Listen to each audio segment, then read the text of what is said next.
All right. We want to give a special shout out to our guys at VH Tools. You guys really came through for us. Maddie, what happened this morning? So we were working on somebody's car. We realized we're missing a tool. We don't have a T50. And these guys stopped by the booth yesterday. We had a good conversation. Well, I got their card, I got their phone number, gave you a call, dropped everything you were doing, came by with the tool, saved the day for us. So yeah, we really appreciate that. Thank you. All right. Hey, what'd you think when he gave you the call?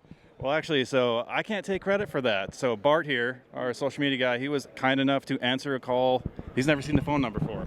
Yeah, I thought I had some bills due, but it turns out that tools that work for you actually comes true, because it's not about us, it's about the end user making it as easy as possible to get your work done and build great projects like this.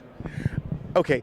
Now, what made you answer the number that you didn't recognize, though? We're at the SEMA show, baby. Anything goes. All right, there you have it. Hey, that is some awesome customer service. We appreciate you guys. All right, hey, thanks again. Appreciate you. No. All right, man. Hey, thanks. Okay, we're wrapping up day 3, SEMA 2023. Couple of cool things went on today.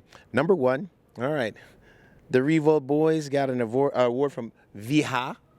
The Welshman's giving me a hard time over there. Well, we got an award from VH for an innovative product. Really cool. Also, and we're pretty proud of this one. All right, we're in contention for Best on RS. One of the big things about the Roadster Shop banquet tonight, they're going to have the awards ceremony. So again, we are in contention, and a couple of really cool awards for that. One being the Roadster Shop necklace, and along with the championship belt. So no matter who gets it, whether it's us or somebody else, definitely it's going to be a killer ride. So looking forward to see who wins that.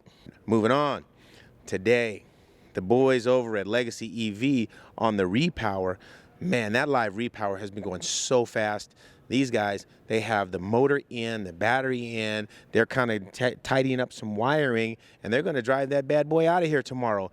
We also had a couple of cool guests stop by the booth. We had Mike Hall from Rust Valley Restores. We also had the Stig from Top Gear. So a couple of pretty cool, folks stop by. All in all, we've had a great day at SEMA 2023, and we're really looking forward to tomorrow. So we'll see you guys on the next update.